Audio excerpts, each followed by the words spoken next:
You ask Tiger to solve. This deals with linear equations with one unknown. The final result is x equals -5. Let's solve it step by step. Swap sides. Group all constants on the right side of the equation. Subtract 17 from both sides. Simplify the arithmetic.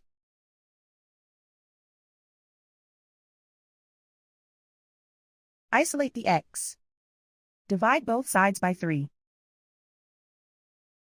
Simplify the fraction. Find the greatest common factor of the numerator and denominator. Factor out and cancel the greatest common factor. And so the final result is x equals -5.